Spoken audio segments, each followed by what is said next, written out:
Come here. Come say hi to the camera. Hi. As you can tell, I have a dog now. This is Bindi. She is a Aussie Black Lab mix, and from my previous videos, you know me as the girl with the absurd amount of hamsters and is literally hamster obsessed. Nowhere in any of my videos did I talk about getting a dog. And I'm gonna share the story of how I actually got her in the first place, because she didn't start out as my dog and it's been a wild ride. So let's go ahead and start from the beginning. On December 16th is when Bindi was born. You were born right before Christmas, and she was born down in Virginia, where my grandparents live. The 30th of January, my grandmother texts me a picture of a adorable little puppy. I'll actually put that picture in there. I call her and I'm like, did you get a dog? And she's like, yeah. So they were technically looking for a dog. My grandmother like really likes calm, cuddly lap puppies and everything. And she mentioned them like going to the Pound or the SPCA a couple times just to like look and stuff, and like different pet stores and stuff. So she tells me that they were out shopping and there was this lady holding a puppy, and she asked the lady where she got the puppy, and it turns out that a couple houses down from where they live, they had a litter of puppies. And the mom was half Black Lab, half Australian Shepherd, and the dad was full-blown Australian Shepherd. So they hurried home, went over there, and they had one puppy left, which was technically the runt, which is this Miss thing right here who's chewing her own foot. Is that tasty? Yeah? You're looking at me like I'm the crazy one. What? So they ended up getting her. They gave her like the little paper that had like her deworming and shots that she's had. To my knowledge, they didn't really have a lot of like puppy stuff to begin with. So they had to like scramble around the next couple days and like get stuff for her. And when she was on the call with me explaining everything of like how they got her, they're like, yeah, she doesn't really have a name yet. She's really tiny. And I'm like, well, you said she's an Australian Shepherd, right? And she's like, yeah. And I'm like, you should name her like an Australian name, like Bindi Irwin. So that's how she got her name. I came up with the name Bindi, and I guess it just stuck with them. So, is that yummy? This is what I'm seeing right now. Are you gonna do it? Huh? Chew your foot. Look, it's like soaking wet. You gonna chew it? And you're gonna chew your heel. So that's how she got her name. And they would like call and text me and be like, oh my gosh, she's so lovable, she's so cute. And then about like a couple weeks went by, and I guess something changed in her. And my grandmother's like, oh my goodness, this dog is bouncing off the wall. She's like crazy, she runs everywhere, she chews up everything. And I'm like, well, it's a Black Lab, which they chew up everything, and it's an Aussie, which is a shepherd, so she's gonna be very energetic and run around. And then she talked about like how she would try to herd them into different rooms. So I'm like, well, what do you expect? This is they've never even heard of an Australian Shepherd before they got her. So they kept saying how like they've never heard of one, and then all of a sudden they're all popping up as soon as they got one, and blah blah blah. In March, they decided to come up here, like stay with me while my parents were on a cruise and I was in school, and they were like worried about snow or whatever. They came up on like March 9th or 10th or something. And she was like super energetic. She was running around all over the place. She was in her crate most of the time because they just like couldn't control her. She didn't know her name. She didn't know like any basic commands whatsoever. And I'm like, have you been training her at all? And they're like, no, not really. And I'm like, okay.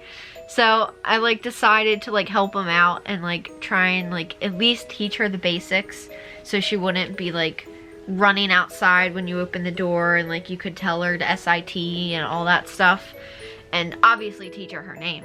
So that was my goal while they were up. We got pretty good.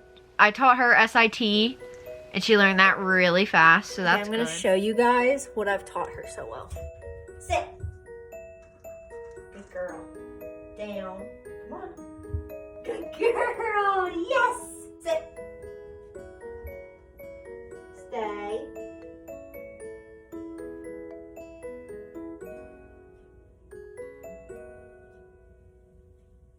Okay. Good girl. Yes. Yes. You're such a good girl. Oh, yes. The only problem was that, like, we didn't have a fenced-in yard like they did back home. So they bought one of those, like, lawn screws to, like, screw in a leash for her to have her out there so she could, like, run around and stuff. But, like, she couldn't run off. So we had one of those in the backyard. So whenever we would take her outside, we would try and potty train her, because that's another thing. She was still using, like, the puppy pads if she wasn't going outside, and she was still having accidents. And she wasn't really, like, in a schedule. They constantly, like, had her food and water down, too, which, like, I thought was weird. But I think it was St. Patrick's Day. There was an accident where I came home from, I was in clinical that day at the hospital, and I came home and I saw that her kennel was empty and she wasn't in there. I'm like, huh. I'm like, oh, maybe they like took her for a drive. That's real nice. Get her out of the house and everything.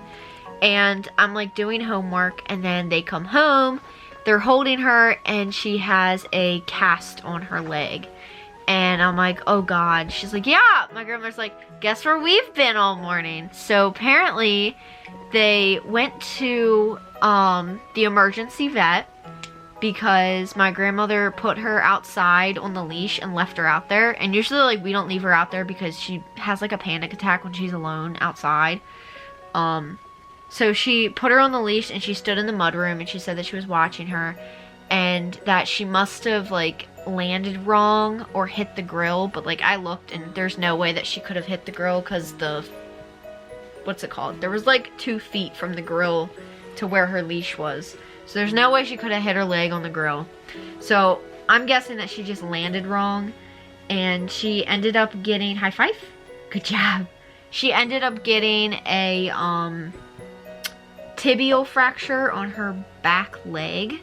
So they put her in a splint at the emergency vet, a hard splint.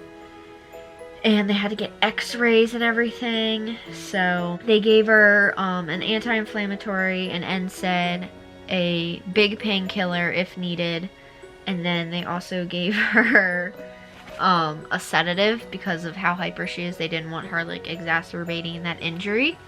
So she was on some meds for a while. As soon as they came home, I read all the med orders and everything, and I put together a schedule so we would all be on the same schedule, because she had to get meds every 12 hours. So I made a whole schedule. I like printed it out and everything, and I highlighted all the stuff, like a feeding, bathroom, med, potty schedule and everything. And then I used one of those like Monday through Sunday pill containers to like keep it all straight. And all of the meds looked really similar. So, and some of them were like cut in half and you couldn't even tell the difference. So I'm like, okay, this way, like, I took care of the meds because I was so scared that my grandparents were gonna mess it up. And I'm like, I don't need to like overdose her on sedatives and her not wake up, because that's gonna be a nightmare. So I tried to make it as simple as possible, put everyone on the same page with the schedule. And we were good for a little bit. And then that Sunday, my parents were supposed to come home. So during the entire time that they were staying here, I realized like how much trouble both my grandparents, I mean, they're not like terribly old, like they can take care of themselves, but my grandfather, like whenever he would like go to like put her harness on or like bend over to pick her up or something like that, he would get lightheaded, and then I would like be scared that he was gonna like pass out. And I'm like, oh my goodness. And my grandmother didn't like, no offense, because they watch this, so I'm gonna try and be as nice as possible. No offense. But she didn't like help out that much. Like she would like maybe clean up an accident here or there, take her out once a couple days, you know, that kind of stuff. My grandfather's basically doing most of this by himself when I wasn't there. And when I was there, of course, I tried to help him as much as I could. But I was just seeing like how crazy she was with them, because obviously, you know, she's a puppy and everything. And she needs to get her energy out, but she would like nip them. And then that's another thing, like when she would break skin on my grandfather, which like happened quite a lot because she's got those little sharp razor puppy teeth, and he's on blood thinners and he has really thin skin because he's an older guy. He would bleed, and then that would cause him to be angry, so it would cause like, you know, a lot of fights with the dog. She's just so crazy, and my grandmother like wanted to drive around a lot, so she would be left in her crate for a long time. So usually I would just try and stay home to like, you know, keep her on her potty schedule and stuff like that. So a lot of things were happening here and there that I was just realizing that like maybe they can't really take the best care of this dog right now in life because of the puppy stage and how crazy she is. Do you think that like it would be good for me to train her until this summer when they come back up, and then they can just take home a fully trained dog? That way it'll be easier for them. And I even talked to them about it. I'm like, would that be something that like you would be interested in? Like I would take full responsibility for those 2-3 months that she would be here. Everything would be out of pocket from me. You wouldn't have to do anything. She would be completely trained by the time you came back up, and you can take home a housebrook, obedient-ish dog. And my grandfather was on board, and my grandmother was too, but then she's like, well, you would still be in school. I don't know if that's like the absolute best thing for you right now. And then she broke her leg, which like added to that, and she's like there's so much to take care of now. So then she was like not on board at all anymore. So during Saturday I was just still trying to convince them like I know what I'm doing. Like basically she was on crate rest full time because of her leg, and I'm like, we've had a dog tear her ACL, like we know how to do crate rest. I know what I'm doing. And she has the room and like the resources here, which she wouldn't necessarily have down at their place. So I was trying to get them on board, and there was a lot of bickering back and forth about it. And I finally got both of them to say like, listen, it's fine with us unless your parents aren't okay with it. And the thing is that since they were on their cruise, they didn't have any internet, so I couldn't like update them on the whole puppy situation. So they technically didn't even know that she broke her leg yet. They didn't know anything. Sunday, the following day, when they were supposed to come home, when they got back into port, I texted my mom like this really long paragraph explaining what was happening and how I think that like I can help them just like take care of the dog. My mom was on board with it, but my dad obviously wasn't, because, you know, he's pig-headed. So she was trying to convince him on the flight. He wasn't answering any of my text messages because, you know, that's what dads do. They ignore you because they don't want to talk to you. When they got into the car from the airport, he kept changing the subject, and I was like basically like, okay, like I'm not gonna win this. Like the dog's just gonna have to go home, and we're gonna hope for the best. The part that I was really scared about is that they were going to end up selling her because they couldn't take care of her. I only had this thought because my grandmother like repeatedly said like we should just sell her, like on multiple occasions, like when she would do something bad or if she was like in like trouble, like stuff like that. So I don't know, I was worried about that. And then I was also worried that like she wouldn't tell me, because my whole family likes to keep secrets from me. So yeah, so I end up like getting ready for bed because obviously it's Monday the next day and I have school, and I just like start crying, and I'm like, oh my gosh, I'm so scared I'm never gonna see this dog again. Like I hope everything works out and everything. And I started getting like overwhelmed, and I couldn't like stop crying. And my mom comes in and she's like, why are you crying? And I like tell her, And she's like, well, your dad's not gonna listen, blah, blah, blah. And I'm like, I literally just need to talk to him. Like, if he sees, like, how desperate I am, I can change his mind. So that's basically what happened.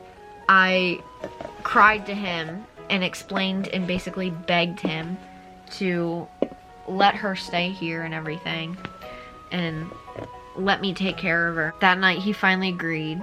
And his words exactly, I probably still have it on video. I might put a little snippet in. On you, I ain't touching the dog. So I can keep her? It's all on you. I can keep her? But his words exactly were, I'm not gonna lift a finger for that dog. Like, the dog is your responsibility. I'm not doing anything with the dog, blah, blah, blah, blah, blah. And of course, I took sole responsibility for her. But at this time, it was probably like 10 o'clock at night. And he finally said yes. So I went over to my grandparents' bedroom. I knocked on their door. And I'm like, he said yes. Like, I can keep her here, blah, blah, blah, blah, blah. And my grandparents like, okay. Like, and my grandma's like giving me like the paperwork for her. And she's like, here's all her papers, blah, blah, blah. We'll figure out some stuff in the morning. And I'm like, okay. Overnight, I like had a dog, and as I'm like laying in my bed, I'm like, oh my gosh, like I have a dog now. Like, there's so much I need to do. And then they ended up going back home to Virginia. That day, while I was at school, I called the vet closest to our house where like we used to take our dogs, and I got her set up with an appointment that I needed to take her to on Tuesday, just to like get her established and make sure her leg was like healing from Friday.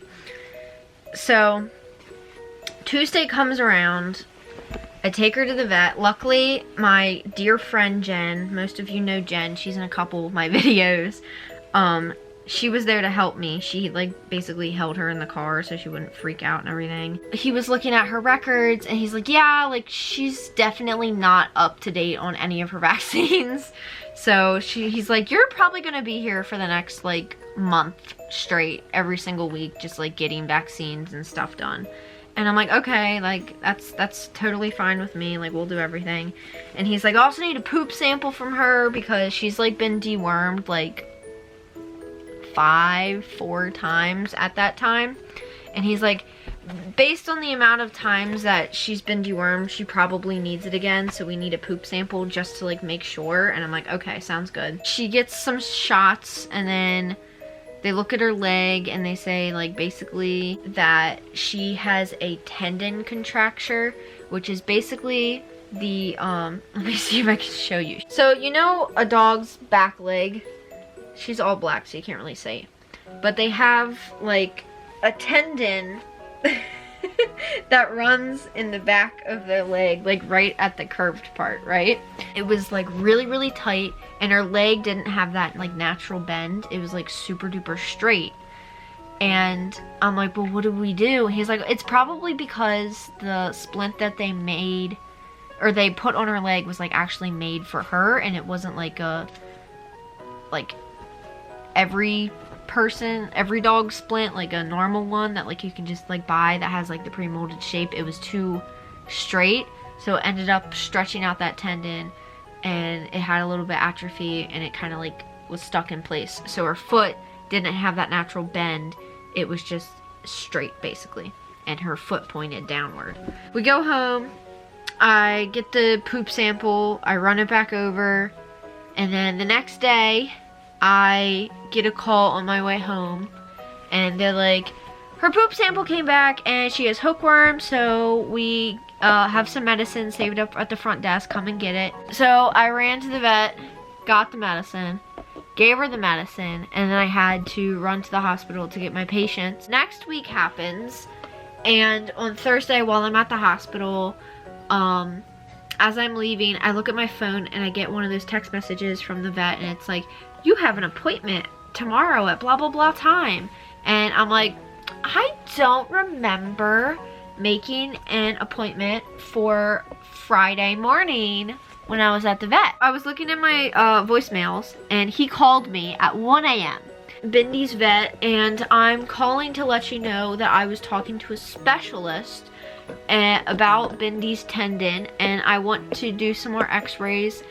I can get her in before my surgery, and we'll figure out and see if we can do something with it this week. And And I'm like, okay, well that makes sense. That's why the appointment is made. I don't know why he called me at 1 a.m., but that was a little odd. Friday happens, and my mom takes her to the vet. And I call her after I get out. I'm like, okay, so what happened? She's like, I'll just tell you when I get home. And I'm like, that's not a good sign, like, whatsoever.